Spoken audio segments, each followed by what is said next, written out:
الحمدللہ رب العالمین والصلاة والسلام علی سید الانبیاء والمرسلین وعلی آلہ واصحابہ اجمعین اما بعد فاعوذ باللہ من الشیطان الرجیم بسم اللہ الرحمن الرحیم وقال الذین کفروا لا تسمعوا لهذا القرآن والغوا فیہ لعلکم تغلبون صدق اللہ العظیم۔ یہ آیہ کریمہ سورہ حامیم السجدہ کی ہے اور اس میں اللہ تعالیٰ نے کفار کا ایک مقولہ نقل فرمایا۔ وقال الذین کفروا، اور بولے کافر لوگ، لا تسمعوا لهذا القرآن، یہ قرآن مت سنو،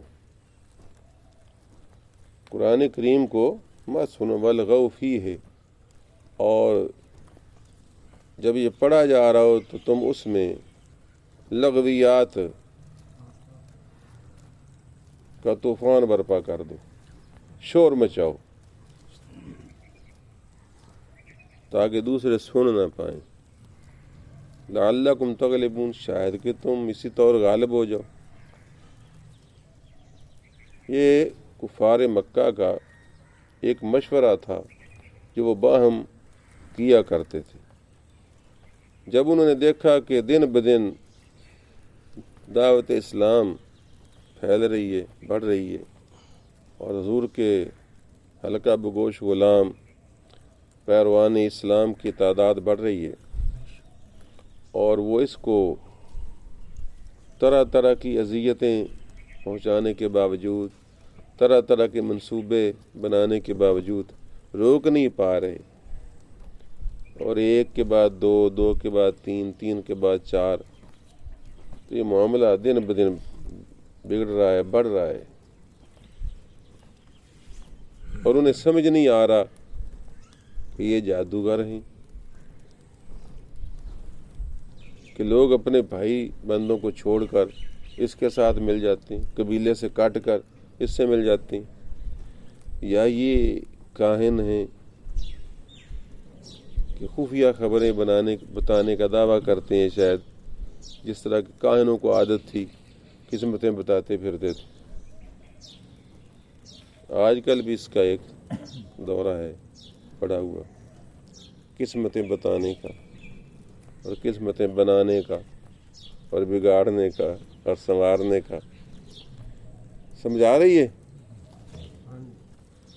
تو یہ ایک سسٹم چلا ہوا تھا، مگر وہ فیصلہ نہیں کر پا رہے تھے۔ اگر آپ کو پیشکش کرتے سیادت کی، قیادت کی، دولت کی، عورت کی، تو آپ پائے نفر سے ٹھکرا دیتے تھے۔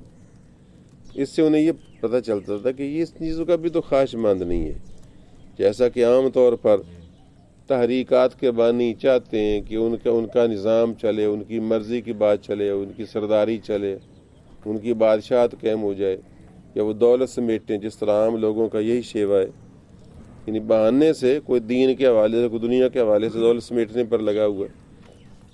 اور اس وقت یہود کے علماء بھی اس طرح کر رہے تھے، تو یہ بات بھی نہیں ہے۔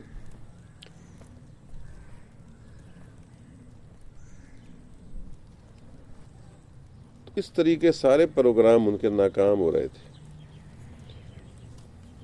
یہاں تک کہ ایک پروگرام پھر انہوں نے یہ سوچا کہ ہم لوگوں میں یہ بات پھیلائیں اور پراپیگنڈا کے ذریعے عام کر دیں کہ کوئی بندہ محمد کی بات نہ سنے۔ یہ ایک ایسا کلام پڑھتا ہے جو کلام جو ہے رشتہ داروں میں جدائی ڈال دیتا ہے، بھائی بھائی کا دشمن، مائی بیٹے کی، بیٹا مائی کا دشمن، اور بندہ قبیلے کا دشمن ہو جاتا ہے۔ تو اس کو ایسا کوئی کلام یاد ہے جس سے نفرتیں پھیلاتا ہے۔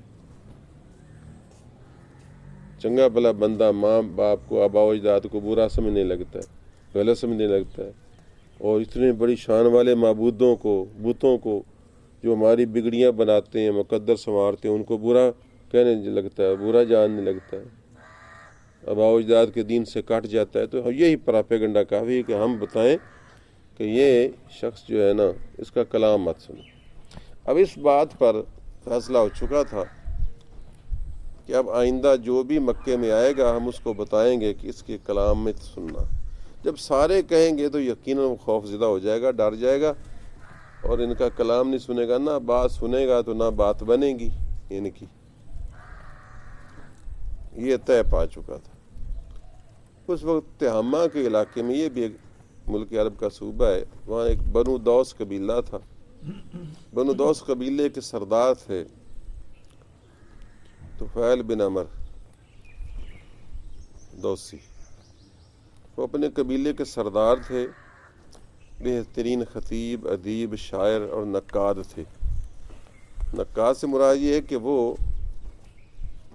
شعر و شاعری، خطابت، تقریر، تحریر، اس میں وہ دوسروں کی غلطیاں نکالنے والے استاد قسم کے شخص تھے، اور بڑے فصیح و بلیغ تھے. اس کے ساتھ بڑے سخی اور کریم بھی تھے. مہمان نواز غضب کے تھے. کوئی امان مانگتا تو اس کو امان دیتے. اس وقت نہ کوئی پولیس نہ کوئی اور کورٹس تھیں، تو بڑے بڑے سردار ہی پناہ دیتے تھے جو پناہ مانگتا، چاہے مجرم بھی کیوں نہ ہوتا. آج کل بھی ڈیرے دار پناہیں دیتے ہیں قاتلوں کو، اور طرح طرح کے. جو پناہ مانگتا اس کو پناہ دیتے، جو امان مانگتا اس کو امان دیتے، جو دولت مانگتا دولت دیتے. دیگی ان کی چڑھی رہتی، مہمانوں کی آمد و رفت جاری رہتی. حتیٰ کتنے معروف تھے کہ تہامہ آنے جانے والے قریش بھی ان کے نام سے اور کام سے آگاہ تھے اور واقف تھے، اور ان کو جانتے پہچانتے بلکہ مانتے تھے. تو وہ فرماتے ہیں کہ میں مکہ میں آیا تھا کہ بتوں سے برکتیں حاصل کروں اور کعبے میں گھوموں پھروں اور اللہ کے گھر کی زیارت بھی کروں، اور اس کے ساتھ جو اللہ کے شریک ہیں ان کو بھی مناؤں، ان کو بھی راضی کروں. تو طفیل بن عمر دوسی، وہ قبیلے کے سردار، یہاں مکہ میں آئے. تو جس طرح کے طے پا چکا تھا قریش مکہ ان کے ارد گرد جمع ہو گئے.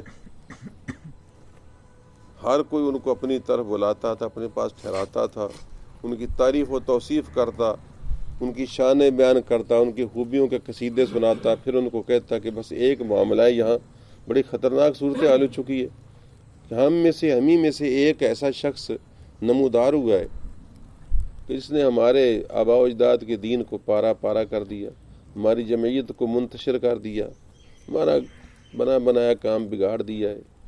بھائی بھائی کا دشمن ہو چکا ہے، ماں بیٹوں میں جدائی ہو چکی ہے، قبیلے والوں میں دشمنیاں پھیل چکی ہیں. بڑا انتشار، بڑا افتراق پھیلایا ہے اس شخص نے. تو وہ کوئی ایسا کلام پیش کرتا ہے جس کو سن کر بس دشمنیاں چل جاتی ہیں. تو تم مہربانی کرو بس اس کی بات نہیں سننا. جدھر وہ جاتے ہر کوئی یہی تاکید کرتا، جدھر جاتے ہر کوئی یہی تاکید کرتا.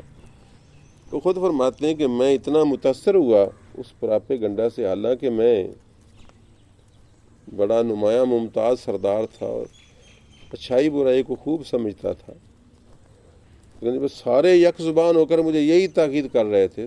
تو میں نے کہا اتنے دانے سیانے بندے جو کچھ کہہ رہے ہیں یہ غلط تو نہیں ہو سکتا، ایک کی بات غلط ہو، دو کی غلط ہو، یہ ساری تو دنیا ایک طرف ہو گئی. تو واقعی وہ شاید ایسا شخص ہو جو کہ ایسا کلام پیش کرتا ہو جس سے بندہ نقصان پاتا ہو. تو میں نے بھی طے کر لیا کہ چلو ٹھیک ہے، کوئی بات نہیں، میں کوشش کروں گا کہ میں اس کی بات نہیں سنوں. یہاں تک مجھے یعنی مطلب تاکید کر دی گئی اور ڈرا دیا گیا، خوف زدہ کر دیا گیا کہ میں جب حرم میں جاتا تو مجھے چونکہ شبہ ہوتا کہ کہیں وہ شخص ادھر کھڑا اپنا کلام نہ پڑھ رہا ہو، سنا نہ رہا ہو، پیش نہ کر رہا ہو، تو میں احتیاطاً اپنے کانوں میں روئی ٹھونس لیتا. اور وہ سارے اس پر بڑے مطمئن تھے کہ یہ تم نے بہت اچھا کیا. یہ چیز حکیم تو کسی کو پہلے نہیں سوجی، کیونکہ بندہ اگر لاکھ پہلو تہی کرے، اگر کان کھلے ہوں تو کوئی نہ کوئی بات کان میں پڑ جاتی ہے. اب یہ بہت بیٹر ہوا کہ جس طرح توپے چلانے والوں کے کانوں میں روئی ٹھونسی ہوتی ہے نا، تاکہ ان کانوں کے پردے نہ پھٹ جائیں، تو انہوں نے اپنے کانوں میں روئی ٹھونس لی.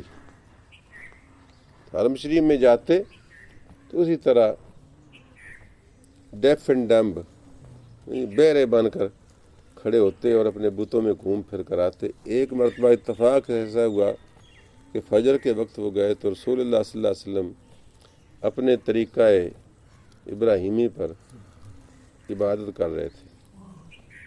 اگرچہ بھی نماز کا حکم 5 وقتہ نازل نہیں ہوا تھا، لیکن آپ صلی اللہ علیہ وسلم اللہ تعالیٰ کے الہام سے جو وہ بڑے بندوں کے دل میں ڈالتا ہے، اور انبیاء کا تو الہام بھی وحی کی طرح ہی ہوتا ہے، آپ صلی اللہ علیہ وسلم اسی انداز میں عبادت کرتے تھے کہ کبھی اس طرح رکعتیں نہ ہوں گی، اتنی تعداد نہ ہوگی، لیکن آپ اسی طرح کے کبھی اللہ تعالیٰ کے حضور کھڑے ہوتے، کبھی رکوع میں ہوتے، کبھی سجدے میں گرتے، کبھی قرآن کریم کی تلاوت کرتے، جو آیات جو صورتیں اتری ہوتی تھیں ان میں سے بعض کی تلاوت کرتے۔ تو فیل بن عمر کہتے ہیں کہ مجھے دیکھا تو مجھے بتایا کہ یہ ہے وہ شخص، تو میں ان کو دور سے کھڑا ہو کر دیکھنے لگا کہ ان کا طریقہ عبادت کیا ہے۔ مجھے وہ بڑا اٹریکٹیو، دلکش لگا، ہمارے طریقہ سے بڑا مختلف تھا، اور اس میں ایک بڑا چارم تھا، دلکشی تھی، گریس تھی، حسن تھا، اور اس میں عجز بھی تھا، تواضع بھی تھی، حسن بھی تھا۔ مجھے بڑا متاثر ہوا کہ یہ بڑا پیارا طریقہ ہے جی۔ میں بے اختیار تھوڑا سا ادھر کھینچنے لگا کہ ذرا آگے چل کر دیکھو گا۔ چلو جب میں ان کے قریب گیا تو وہ کوئی کلام بھی پڑھتے تھے۔ اب اچانک میرے دل میں خیال آیا، میں نے کہا طفیل تیری ماں تیرے سوگ میں بیٹھے، اپنے آپ کو بد دعا دی محاورہ عرب کے مطابق، تیری ماں تیرے سوگ میں بیٹھے، یعنی اللہ کرے تو مر جائے، اپنے آپ کوس رہے ہیں کہ تو آخر ایک شاعر، ادیب، خطیب آدمی ہے، نقاد ہے، کلام کے حسن و قبح کو بھی جانتا ہے کہ حسن کیا ہے کلام کا، برائی کیا ہے کلام کی، اچھے برے کلام کو سمجھتا ہے۔ تو نے ہر دور میں، ہر زمانے میں لوگوں کی باتیں سنی ہیں، کاہنوں کا کلام سنا ہے، شاعروں کے کلام سنے ہیں، مقرروں کی، خطیبوں کی تقریریں سنی ہیں، آخر کون سی ایسی آفت آ گئی ہے کہ تو کان میں روئی ٹھونس کر اتنے دن سے یہاں گھوم پھر رہا ہے؟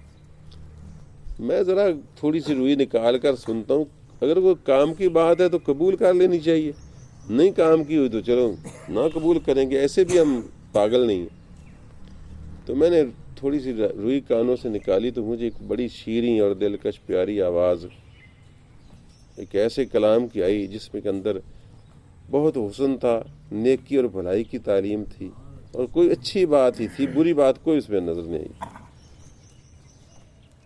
میں کھنچتا چلا گیا، حتیٰ کہ جب وہ پڑھ رہے تھے میں سنتا رہا۔ جب وہ فارغ ہو کر گھر کو چلے تو میں آہستہ سے ان کے پیچھے ہو لیا۔ وہ اپنے گھر میں داخل ہو گئے، میں نے دروازے پر دستک دے دی، وہ باہر نکلے۔ میں نے کہا کہ میں تہامہ کا سردار ہوں، طفیل بن عمر بنو دوس کا رئیس ہوں، میں نے آپ کا کلام سنا جس کی آپ تلاوت کر رہے تھے، مجھے وہ اچھا لگا ہے، کیا آپ مجھے کچھ اور عطا فرما سکتے ہیں؟ حضور اکرم صلی اللہ علیہ وسلم نے خطبہ ارشاد فرمایا، الحمدللہ نحمدہ ونستعینہ ونستغفرہ ونؤمن بہ ونتوکل علیہ ونعوذ باللہ من شرور انفسنا ومن سیئات اعمالنا من یہد اللہ فلا مضل لہ ومن یضلل فلا ہادی لہ واشہد ان لا الہ الا اللہ وحدہ لا شریک لہ واشہد انی رسول اللہ صلی اللہ علیہ وسلم۔ تو یہ خطبہ دینے کے بعد آپ نے دعوت اسلام کی کچھ باتیں چیزیں مجھے بتائیں، اللہ کی توحید، اپنی رسالت کے بارے میں، اور آپ نے مجھے قرآن کریم کا کچھ حصہ سنایا جس میں سورہ اخلاص بھی شامل تھی، قل هو اللہ احد اللہ الصمد لم یلد ولم یولد ولم یکن لہ کفوا احد۔ تو میں اس کو سنتا رہا اور میرا دل جو تھا وہ مسرت سے جھوم اٹھا، اور میں نے ہاتھ بڑھایا، میں نے کہا کہ آپ ہاتھ بڑھائیں، میں آپ کے ہاتھ پر بیعت کرتا ہوں، اسلام کو قبول کرتا ہوں۔ اس خطبے کا ترجمہ بھی بڑا خوبصورت ہے، سب تعریفیں اللہ کے لیے ہیں، ہم اسی کی تعریف کرتے ہیں، اور اسی سے مدد مانگتے ہیں اور اسی سے استغفار کرتے ہیں اور اسی کے ساتھ ایمان لاتے ہیں اور اسی پر بھروسہ کرتے ہیں۔ یہ ترجمہ الحمدللہ ہے۔ نحمدہ ونستعینہ ونستغفرہ ونؤمن بہ ونتوکل علیہ ونعوذ باللہ من شرور انفسنا، ہم اپنے نفسوں کی شر سے اللہ کی پناہ مانگتے ہیں، ومن سیئات اعمالنا، اور اپنے اعمال کی برائی سے اللہ کی پناہ مانگتے ہیں۔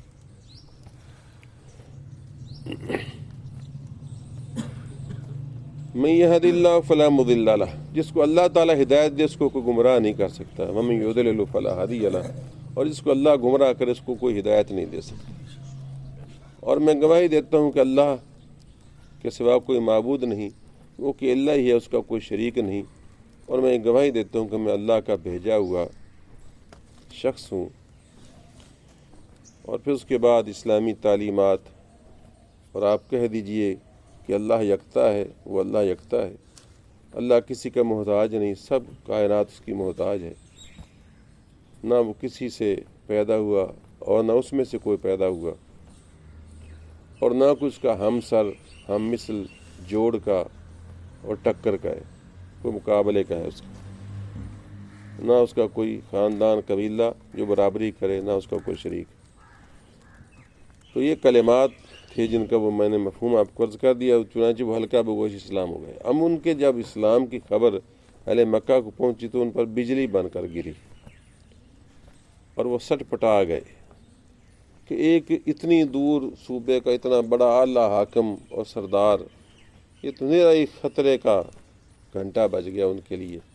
لیکن وہ سوائے سوگ منانے کے، ماتم کرنے کے، افسردہ، پریشان، پشیمان ہونے کے اور کیا کر سکتے تھے؟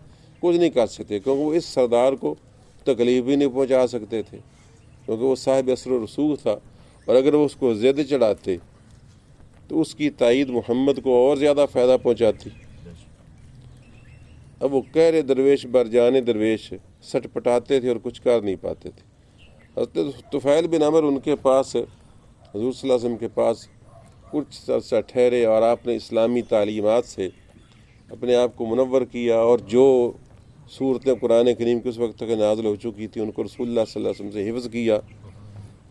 یہ لوگ بڑے صاحب دماغ لوگ تھے ملک عرب والے، یہ تو ہزاروں ہزاروں اشعار کے قصیدے یاد رکھتے تھے، ان کے لیے قرآن کریم یاد کرنا کوئی اتنا مشکل بھی نہ تھا، حافظہ ان کا غضب کا ہوتا تھا۔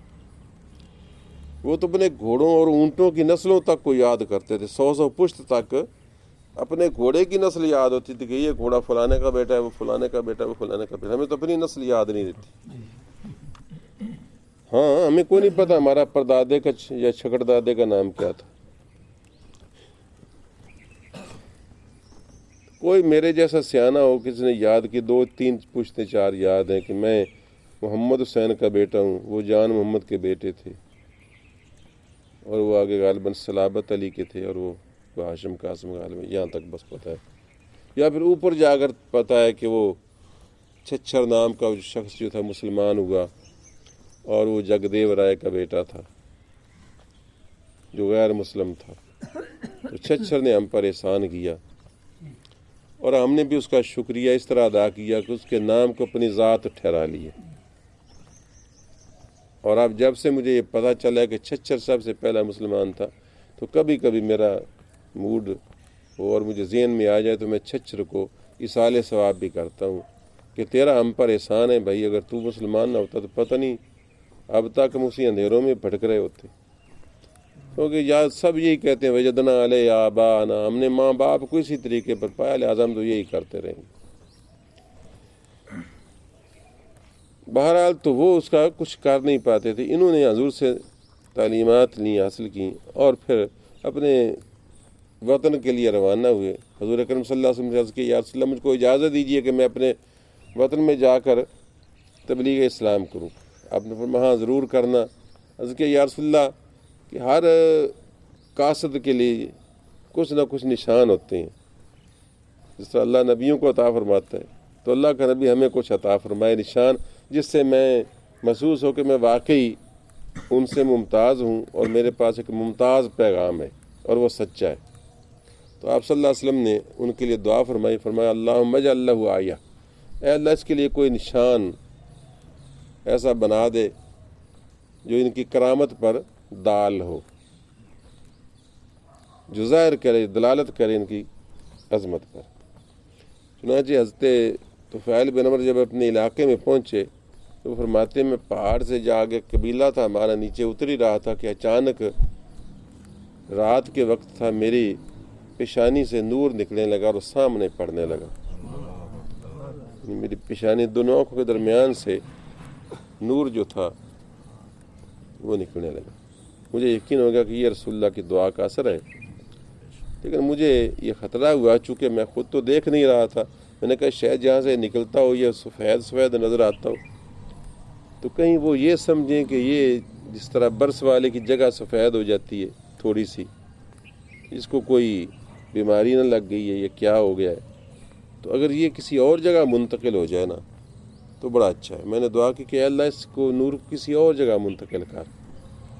چنانچہ وہ میری لاٹھی میرے عصا کے سرے میں آ گیا اور میرا سرا جو تھا وہ لاٹھی کا عصا جو تھا وہ قندیل کی طرح روشن ہو گیا، تو میں بڑا خوش ہوا۔ بہرحال میں اپنے قبیلے میں گیا، گھر پہنچا تو جاتے میرے باپ نے استقبال کیا، تو میں نے کہا ابا پرے ہٹ جا، بس میرا تیرے ساتھ کوئی تعلق نہیں۔ اس نے کہا بیٹے تجھ کو کیا ہو گیا؟ میں نے کہا بس میرا تیرا دین مختلف ہو گیا، میں نے دین اسلام قبول کر لیا اور میرے نگاہ میں اب تم پاکیزہ شخص نہیں ہو جو بتوں کے پجاری ہو۔ میں نے کہا بیٹے یوں نہیں نفرت کیا کرتے، جو دین تمہارا ہے وہ ہم بھی قبول کر لیں گے۔ میں نے کہا یہ بات ہو سکتی ہے، پھر ہمارا ساتھ رہے گا۔ چنانچہ میرا باپ جو تھا میں نے اس کو غسل کروایا، اس کو مسلمان کیا۔ اس کے بعد میری بیوی آئی، اس سے بھی میں نے یہ کہا کہ پرے ہٹ جا، میرا تیرا تعلق ٹوٹ گیا۔ انہوں نے کہا میرے ماں باپ آپ پہ قربان ہوں، کیوں آپ اس طرح نفرتوں کا اظہار کر رہے ہیں، آخر کیا وجہ ہے؟ میں نے اس کو بھی یہی بات کہی، وہ بھی مسلمان ہونے کو تیار ہو گئی۔ میں بڑا خوش ہوا، میں نے کہا اچھا جاؤ۔ ذو شراغ ایک بت تھا، اس کا نام ذو شراغ تھا، ان کے قبیلے کا بت تھا۔ وہ ایک جگہ انہوں نے ایک پہاڑی پر رکھا ہوا تھا، تو اس کے ساتھ ہی ایک چشمہ بھی تھا بہتا تھا، اور لوگ عام طور پر اس میں غسل کرتے تھے تاکہ ذو شراغ جو ہے وہ راضی ہو جائے۔ بس فرضی عبادت، جس طرح کہ فرضی ٹوٹکے نہیں بتائے ہوئے تھے جعلی پیروں نے کہ تم یوں کرنا، وہ کرنا، فلاں کرنا، فلاں کرنا۔ تو میں نے کہا اچھا، چونکہ ہمارا وہی چشمہ تھا جہاں ہم نہاتے تھے، تو میں نے کہا تم جہاں وہاں نہا کے آؤ علیحدگی میں، کیونکہ حمام شمام تو نہیں تھے نا اس زمانے میں، باتھ روم تو نہیں بنے ہوئے تھے، تو تم وہاں اکیلے میں نہا کے آؤ۔ تو اس نے کہا میرے سرتاج کیا مجھے اس لیے وہاں بھیج رہے ہیں کہ کہیں ذو شراغ جو ہے میرے بچوں کو نقصان نہ پہنچائے؟ تو میں نے کہا نہیں، تیرا بھی برا ہو اور تیرے اس ذو شراغ کا وہ کیا کر سکتا ہے، کیا نفع نقصان کر سکتا ہے؟ میں ویسے تجھے غسل کا پاک ہونے کے لیے کہہ رہا ہوں کہ پاکیزہ ہو جاؤ، ظاہر بھی پاک کر لو، کیونکہ اندر پاک ہونا ہے تو ظاہر بھی پاک ہونا چاہیے۔ وہ نامراد بت کیا کر سکتا ہے، تم غلط سمجھی ہو، ویسے میں نے کہا نہا لو۔ خیر وہ نہا کے ہی اس نے بھی اسلام قبول کیا، اور فرماتے ہیں کہ میں بڑی کوشش کرتا رہا لیکن باقی قبیلے والے کو ٹس سے مس نہ ہوئے، سوائے ایک ابو ہریرہ رضی اللہ تعالیٰ عنہ۔ ابو ہریرہ بھی قبیلہ دوس کے تھے، ابو ہریرہ وہ ایک مسلمان ہوئے اور لوگوں نے میری بات کو قبول نہیں کیا۔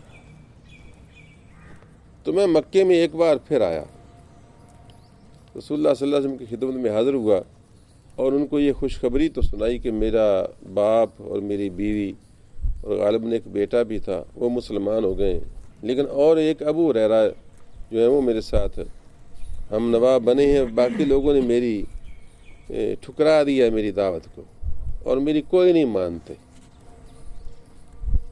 حضور اکرم صلی اللہ علیہ وسلم میری بات سن کر نہ آپ صلی اللہ علیہ وسلم نے وضو فرمایا اور آپ نے ہاتھ اٹھائے۔ میں دل میں ڈر گیا، میں نے کہا ہو نہ ہو تو یہ میری قوم کے لیے بد دعا کرنا چاہتے ہیں، کیونکہ میں نے بتایا ہے کہ ان کی ضد اور عناد بہت بڑا ہوا ہے، اور میری باوجود میرے سردار ہونے کے پہلے میری پوجا کرتے تھے، میری تعظیم و توقیر کرتے تھے، اب میری پرواہ نہیں کرتے، تو یقیناً یہ ان کے لیے بد دعا کرنے والے ہیں۔ اس سے میں ڈر گیا، خوف زدہ ہو گیا کہ میری تو قوم ہی نہ تباہ ہو جائے۔ میرے منہ سے اچانک نکلا ہائے میری قوم. مگر میرا یہ اندیشہ جاتا رہا. جب رسول اللہ صلی اللہ علیہ وسلم نے ہاتھ اٹھا کر 3 مرتبہ یہ کہ اللہم اہد دوسا، اے اللہ دوس کو، بنو دوس کو ہدایت عطا فرما. 3 مرتبہ آپ نے یہ دعا کی اور اس کے بعد فرمایا وَأْتِ بِهِمْ، اور ان کو میرے پاس لے آ. اللہم اہد دوسا وَأْتِ بِهِمْ، اور ان کو میرے پاس لے آ. تو مجھے جان میں جان آئی کہ میں نے کہا اب خیر میرے آقا کی دعا ہوگی تو اب اس کی تاثیر ہوگی. چنانچہ کچھ دن ٹھہر کر میں پھر دوبارہ واپس گیا اور میں نے پھر وہی کام شروع کر دیا. تو الحمدللہ مجھے آہستہ آہستہ کامیابی ہونے لگی. حتیٰ کہ سامع رسول اللہ صلی اللہ علیہ وسلم ہجرت فرما کر مدینہ جا چکے تھے اور کئی سال وہاں بھی، اتنے زیادہ سال بھی نہیں ہوئے. سرکار کی پوری تبلیغی عمر جو ہے وہ 23 سال بنتی ہے، تبلیغی عمر جو ہے. تو اس عرصے میں بدر، احد اور غزوہ خندق بھی ہو چکے تھے. اس وقت تک 80 گھرانے بنو دوس کے جو تھے وہ مسلمان ہو چکے تھے. 80 گھرانے، 80 خاندان. میں بڑا خوش تھا. چنانچہ میں ان سب کو لے کر مدینہ منورہ اس وقت پہنچا جب حضور اکرم صلی اللہ علیہ وسلم خیبر کا مال غنیمت واپس لے کر کامیاب و کامران فتح خیبر کے بعد مدینہ آ چکے تھے نا، تازہ بھی آئے تھے. تو اس وقت میں اپنے 80 گھرانوں کو لے کر حضور کی خدمت میں پیش ہوا اور وہ منظر اسی دعا کا تھا اللہم اہد دوسا وأت بہم، اے اللہ ان دوست کو ہدایت عطا فرما اور میرے پاس ان کو لے آ. واقعی وہ سارے، لیکن یہ چند سال کے بعد دعا کی تاثیر رونما ہوئی. اس سے یہ بھی پتہ چلا کہ یہ ہم لوگ جو بعض اوقات سمجھتے ہیں کہ میں نے تو دعا مانگی تھی کہ یا اللہ میرے بیٹوں کو ہدایت دے، میں نے تو دعا مانگی تھی یا اللہ میرے بیٹوں کو داڑھی رکھنے کی توفیق عطا فرما، میں نے اتنی مرتبہ دعا مانگی تھی تو اس کی کوئی تاثیر نہیں نکل رہی. تو ایسی بات نہیں ہے. اللہ تبارک و تعالی ہر دعا کو قبول فرماتا ہے. اخلاص سے کی جائے، رزق کے حلال کھا کر کی جائے تو انشاءاللہ دعا قبول ہوتی ہے. البتہ اللہ تعالیٰ اس کے ثمرہ اس وقت دیتا ہے جب وہ بہترین وقت ہوتا ہے اس کے لیے. اور بعض کے ثمرات دعاؤں کے آخرت میں رکھ لیے جاتے ہیں. نہیں، ریجیکٹ نہیں ہوتی دعا، البتہ اس کا ثمرہ جو ہے کبھی جلدی مل جاتا ہے، کبھی دیر سے مل جاتا ہے، کبھی کسی بدل کی شکل میں مل جاتا ہے. اس کی بجائے کوئی اور سے اچھی چیز عطا فرما دی جاتی ہے. اور کبھی اس کو ذخیرہ کر لیا جاتا ہے کہ روز قیامت جنت میں اس کا بدل عطا فرمائے گا اللہ تعالیٰ. کیونکہ وہ علیم و حکیم بھی ہے نا، وہ رؤوف و رحیم ہے تو علیم و حکیم بھی ہے. وہ حکمت جانتا ہے کہ کب کون سا کام بہتر ہے.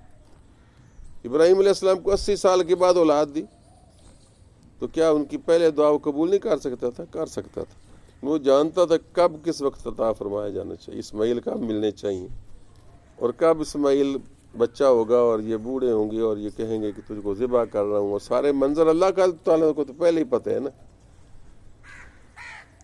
تو حضور اکرم صلی اللہ علیہ وسلم نے کیا کیا، ہمیں مال غنیمت جو تھا نا خیبر کا مال غنیمت، اس میں سے آپ نے ہمیں مجاہدوں کی ذرا برابر حصہ عطا فرمایا.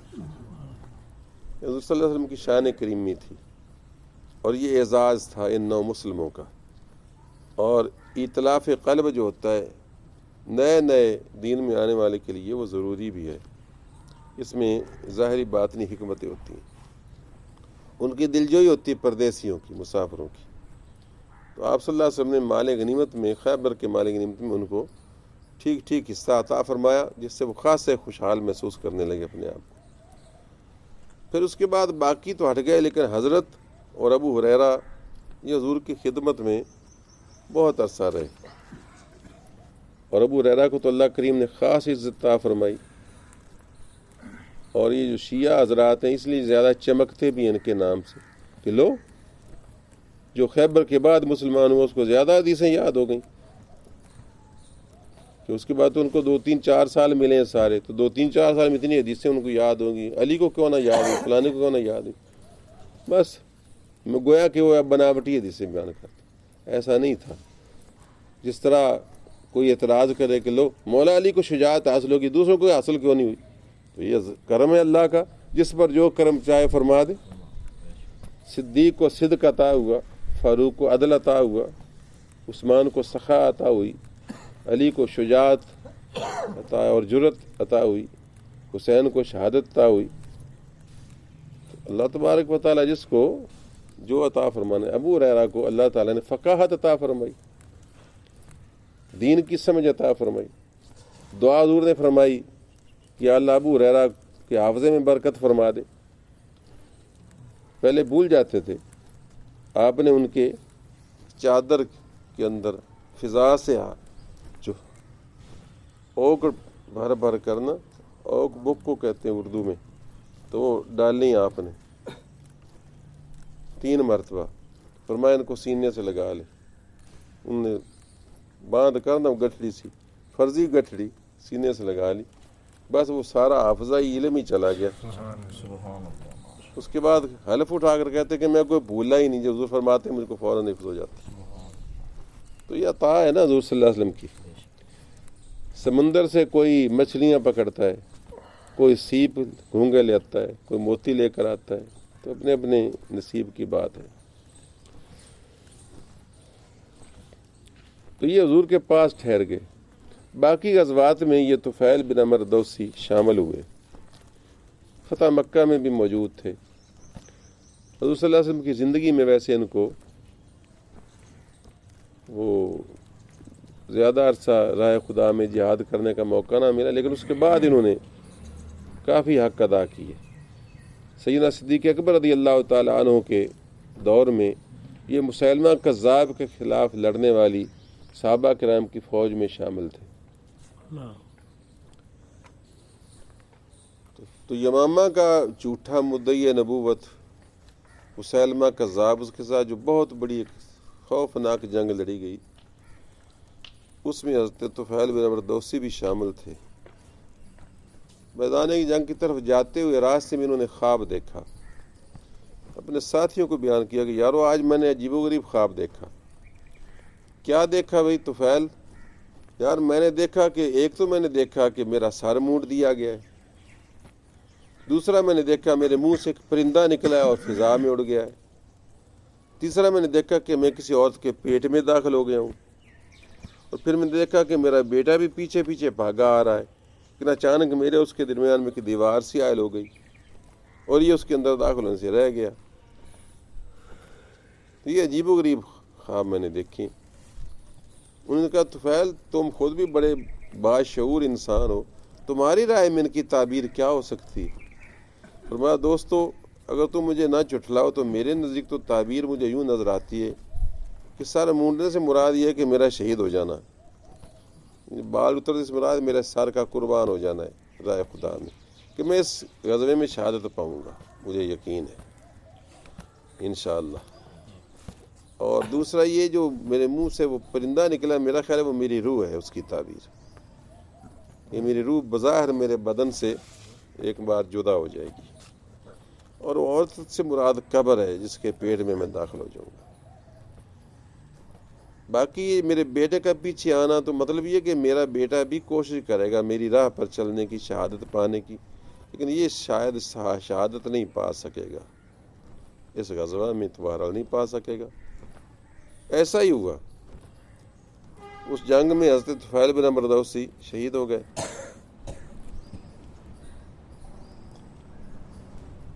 اور ان کا بیٹا جو تھا وہ بھی راہ خدا میں خوب لڑا، یہاں تک اس کا ایک ہاتھ کٹ گیا، ایک ہاتھ پورا ہی کٹ گیا جنگ میں، لیکن شہادت نہ پا سکا۔ حتیٰ کہ جب یہ لشکر فاتح اور منصور ہو کر حضرت طفیل بن عمرو نے ویسے حضور کی خدمت میں اپنی زندگی میں یہ بھی عرض کیا تھا کہ یا رسول اللہ آپ ہماری مستقل ڈیوٹی لگا دیں کہ جب ہم جنگ لڑیں تو میمنہ پر ہماری ڈیوٹی ہو، بنو دوس کی۔ میمنہ ہوتا ہے اس لشکر کا دایاں حصہ، وہ ذرا اعلیٰ پائے کا لشکر ہوتا ہے۔ اور یا رسول اللہ آپ ہمارا شعار جو ہے نا مبرور مقرر کر دیں۔ مبرور شعار سے مراد ہوتا ہے کہ وہاں اس وقت وردیاں تو ہوتی نہیں تھی نا، تو ایک ایسا لفظ ہوتا تھا کہ وہ لڑتے ہوئے وہ بولتے تھے بار بار، تو اس سے وہ پتہ چلتا تھا کہ یہ دشمن کا بندہ ہے یا ہمارا بندہ ہے، اس کو شعار کہتے تھے۔ تو مبرور یعنی اس کا معنی ہے مقبول یا نیک، یہ ایک لفظ شعار ہمارا مقرر کر دیں۔ مختلف جنگوں میں انہوں نے بعض کے مختلف شعار مقرر فرمائے ہوئے تھے۔ بہرحال تو انہوں نے شہادت پائی اور بیٹا ہاتھ راہ خدا میں قربان کر کے واپس لوٹا۔ زخم آہستہ آہستہ پتہ نہیں کہیں سے کٹا ہوگا، تھوڑا بہت ہوگا جسم کے ساتھ حصہ۔ تو حضرت امیر المومنین حضرت عمر کا دور آ گیا۔ یہ بیٹا مدینہ میں واپس لوٹ آیا۔ صدیق اکبر کا صرف 2 سال اور 4 یا 6 مہینے سارا پیریڈ ہے، کوئی اتنا پیریڈ نہیں۔ اس کے بعد حضرت عمر کا دور آ گیا۔ تو حضرت عمر فاروق رضی اللہ تعالیٰ عنہ طفیل بن عمر کے بیٹے، اس کا نام بھی عمر تھا، یہ طفیل بن عمر کا بیٹا تھا عمر بن طفیل بن عمر۔ عربوں میں اس طرح ملتے جلتے نام بھی ہوتے تھے، اور اس کے ساتھ کوئی کنیت چلتی تھی جس سے وہ ممتاز ہو جاتا تھا۔ تو وہ حضور صلی اللہ علیہ وسلم کے بعد حضرت ابوبکر صدیق کے دور میں یا اور اس کے بعد تھی حضرت عمر کے دور میں بھی وہ تھا، آپ کا جو بیٹا تھا، اور وہ مسلمہ کذاب کی لڑائی سے واپس لوٹا اس حال میں کہ اپنا باپ وہاں، اس کی قبر وہاں چھوڑ آیا ملک یمامہ میں، اور ان کا ایک ہاتھ بھی جو تھا نا وہ بھی وہیں دفن ہوا، یعنی ہاتھ والا مدینے میں گھومتا تھا اور ہاتھ قبر میں تھا۔ اور حضرت امیر المومنین عمر فاروق رضی اللہ تعالیٰ عنہ کا بہت احترام کرتے تھے، اور وہ کہتے تھے دیکھو یہ وہ شخص ہے کہ جو خود دنیا میں اس کا ہاتھ جنت میں ہے، خود ابھی دنیا میں گھوم رہا ہے لیکن اس کا ہاتھ جنت میں پہنچ چکا، اس سے پہلے جنت میں پہنچ چکا۔ اور آپ بعض اوقات کوئی مجاہدین کا کھانا وغیرہ ہوتا نا، ایک مرتبہ خاص طور پر ایسا ہوا کہ کھانا تھا اور مجاہدین کے اعزاز میں حضرت عمر فاروق نے وہ پکوایا تھا، کھلا رہے تھے۔ تو جب سب کو اجازت ہوا، اذن عام ہوا کہ کھانا تناول فرمائیں، تو وہ عمر بن طفیل جو تھا وہ ذرا پیچھے بیٹھا رہا، ہچکچا کا، شرما کا۔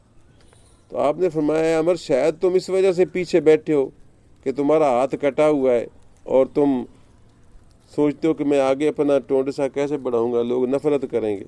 ظاہر ہے کہ وہ ٹنڈا ہاتھ جو ہوتا ہے پھر وہ ایسے بازو کی طرح ہی ہوتا ہے، بیکار سے بازو کی طرح، اور وہ کوئی اعزاز بھی نہیں ہوتا، بندے کو تھوڑی سی شرم بھی آتی ہے۔ تو انہوں نے کہا ہاں امیر المومنین میں اس لیے ہچکچا رہا ہوں کہ میں اپنا یہ کٹا ہوا ہاتھ آگے کیسے بڑھاؤں، سب کو کیسا لگے گا۔ تو آپ نے فرمایا بخدا اے عمر تیرے ہاتھ کی بڑی قدر و قیمت ہے، اور آپ نے اپنی عقیدت کی اظہار کے لیے فرمایا کہ میں تو یہ کہوں گا کہ تم جب تک اپنا کٹا ہوا ہاتھ اس سالن کے اندر نہ ڈالو گے نا ہم یہ کھانا نہیں کھائیں گے۔ تو اپنا کٹا ہوا ہاتھ اس کے اندر ڈال ہمارے سالن کے اندر تاکہ اس میں برکت ہو جائے اور ہم اس میں سے کھائیں۔ حضرت عمر فاروق اس طرح کی قدر شناس شخصیت تھے، حقیقت ہے اپنی مثال آپ ہیں آپ۔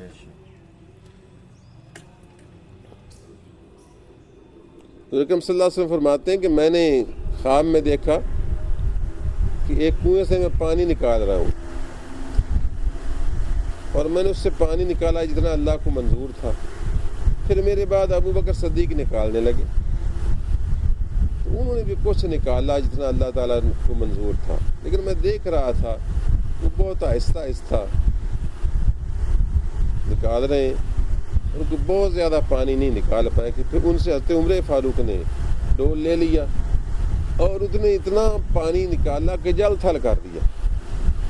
حضور صلی اللہ علیہ وسلم نے پیشنگوئی بھی فرمائی تھی، عرض کیا کہ یا رسول اللہ صلی اللہ علیہ وسلم اس سے مراد کیا ہے؟ فرمایا کہ میرا خیال ہے کہ عمر سے اللہ تعالیٰ اسلام کی اتنی خدمت لے گا جتنی اور کسی کے حصے میں نہیں آئی۔ اس طرح کہ خواب حضور صلی اللہ علیہ وسلم کبھی کبھی سنایا کرتے۔ اس طرح آپ نے ایک مرتبہ یہ دیکھا تھا کہ صحابہ کرام کرتے پہنے ہوئے ہیں، لیکن ابوبکر صدیق کا کرتا سب سے نیچے تک ہے، لمبا اور کھلا ڈولا کرتا۔ عرض کیا گیا یا رسول اللہ اس سے مراد کیا؟ فرمایا میرے نزدیک سے مراد دین ہے، کہ دین میں، ایمان میں، صدق و صفا میں ابوبکر صدیق سب سے بڑھ کر ہے، اس کا کرتا نیچے تک پہنچا۔ تو یہ تعبیرات ہوتی تھی خوابوں کی. انبیاء کا خواب تو بالکل وحی الہی کی طرح ہوتا ہے. اور سچ بھی یہ ہے کہ صدیق اکبر اپنی ایمانیات میں ایمان کا تعلق اپنی ذات کے ساتھ ہوتا ہے اور مجاہدے کا تعلق لوگوں میں دین کے پھیلانے سے. تو حضرت ابوبکر صدیق مشاہدہ میں بڑے ہوئے ہیں اور حضرت عمر مجاہدہ میں بڑے ہوئے ہیں. مشاہدہ اللہ تعالیٰ کی ذات کا، صفات کا اور اس کی آیات کا مشاہدہ کرنا، اور مجاہدہ کا میں نے دین کے لیے جد و جہد کرنا، کوشش کرنا. تو وہ مشاہدہ میں آگے ہیں، یہ مجاہدہ میں آگے ہیں. چنانچہ ایک مرتبہ ایسا بھی ہوتا کہ سرکار دو عالم صلی اللہ علیہ وسلم رات کے وقت نکلے مسجد نبوی میں، تاروں کے جھرمٹ میں جس طرح چاند نکلے، اور آپ دیکھ رہے تھے کہ صحابہ کرام کون کون کہاں رات کے وقت نوافل پڑھ رہا ہے، قرآن کریم کی تلاوت کر رہا ہے. تو آپ نے ایک گوشے میں دیکھا ابوبکر صدیق آہستہ آہستہ پڑھ رہے ہیں دل میں سوچ سوچ کر، اور عمر کو دیکھا ایک جگہ بڑی بلند آواز سے پڑھ رہے ہیں جو دائیں بائیں بھی سنائی دیتا ہے. صبح پوچھا ابوبکر رات میں نے تم کو دیکھا اللہ کی عبادت کرتے ہوئے، لیکن تم بہت آہستہ آواز سے پڑھ رہے تھے، خفیہ پڑھ رہے تھے دل میں. کہ یا رسول اللہ صلی اللہ علیہ وسلم اسمع من انادی ہے، میں جس کو پکار رہا تھا وہ بڑا سننے والا ہے، اونچی آواز سے بولنے کی ضرورت نہیں، وہ بہت زیادہ سننے والا ہے جس کو میں ندا کر رہا تھا، جس کو پکار رہا تھا. عمر سے پوچھا عمر تم یار رات کو بڑی بلند آواز سے پڑھ رہے تھے، میں نے سنا. بلکہ یا رسول اللہ اوقظ الوسنان واطرد الشیطان، میں سوؤں کو جگا رہا تھا اور شیطان کو بھگا رہا تھا. اس میں بھی وہ مشاہدہ اور مجاہدہ والی کیفیت عیاں ہے کہ وہ ارباب مشاہدہ میں ہیں، یہ ارباب مجاہدہ میں ہیں. مشاہدہ کا مقام ایک حوالے سے بہت بڑا ہوتا ہے کہ وہ اللہ تعالیٰ کے بہت زیادہ قرب میں معرفت الہی میں بہت آگے ہوتا ہے. اور مجاہدہ کی یہ کہ لوگوں پر اس کے اثرات کافی مرتب ہوتے ہیں کہ دوسروں کی بھلائی اور خیر خواہی اور ان کو دین کی طرف لانے کا جو مشن ہے اس کو پورا کر رہے ہوتے ہیں. اللہ کسی کو مجاہدے والا اور مشاہدے والا دونوں والا بنا دے، ان کے صدقے میں خاص طور پہ یہ اپنے لیے دعا کر رہا ہوں حقیقتاً تو کہ اللہ ارباب مشاہدہ میں بھی کر دے، چلو جس لیول پر ہوں ارباب مجاہدہ میں بھی کر دے. اور سچ تو یہ ہے کہ یہ مجاہدہ میں کافی کر رہا ہوں، آپ جانے نہ جانے، مانے نہ مانے، دعائے خیر کریں تو آپ کی عنایت ہے، نہ کریں تو میں اللہ تعالیٰ سے اپنے اجر کا خواہش مند ہوں. جی تو میں عرض کر رہا تھا کہ حضرت نے فرمایا کہ اپنا یہ جو ہاتھ ہے نا کٹا ہوا، اس کو ہمارے سالن میں ڈالو، پھیرو تاکہ برکت ہو جائے. چنانچہ ایسے ہی کروایا اور آپ ان کا بڑا احترام کرتے تھے. بہرحال وہ حضرت عمر کے زمانے میں غزوہ یرموک میں یہ شہید ہوئے، ان کے بیٹے بھی شہید ہو گئے تھے. وہ جو آپ نے دیکھا تھا میرے بیٹے کی درمیان دیوار آئے لوگی، مطلب ہے کہ کوشش وہ بھی کر رہا ہے اور شہید ہوگا، لیکن فی الحال رکاوٹ ہے اس میں. تو یہ غزوہ یرموک میں یہ بھی شہید ہوئے تھے. حالانکہ کٹا ہوا ہاتھ تھا، پھر بھی رائے خدا میں جہاد کرنے کے لیے گئے. تو معلوم ہوا کہ ان کے نزدیک صرف فتح ہی مقصود نہیں تھی، فتح و نصرت کی خواہش مند صرف نہیں ہوتے تھے بلکہ شہادت کے خواہش مند بھی ہوتے تھے. ظاہر ہے کٹے ہوئے ہاتھ والا کیا لڑے گا، ان کو یہ تو یقین ہوتا تھا میں شہید تو ہو جاؤں گا نا، اور پھر اللہ برکت کرتا تھا، وہ کئیوں کو مار کر ہی شہید ہوتا. علامہ اقبال نے شاید وہ اسی لیے خراج تحسین پیش کیا ہے نا، یہ غازی یہ تیرے پراسرار بندے جنہیں تو نے بخشا ہے ذوق خدائی، دو نیم ان کی ٹھوکر سے صحرا و دریا، سمٹ کر پہاڑ ان کی ہیبت سے رائی، دو عالم سے کرتی ہے بیگانہ دل کو، عجب چیز ہے لذت آشنائی، شہادت ہے مطلوب مقصود مومن، شہادت ہے مطلوب مقصود مومن، نہ مال غنیمت نہ کشور کشائی. تو باپ بھی شہید ہے، بیٹا بھی شہید ہے. بنا کردند خوش رسم بخا کو کون غلطی دن، خدا رحمت کنا دی آشکان پاک دینت را. آخر دعوانا الحمدللہ.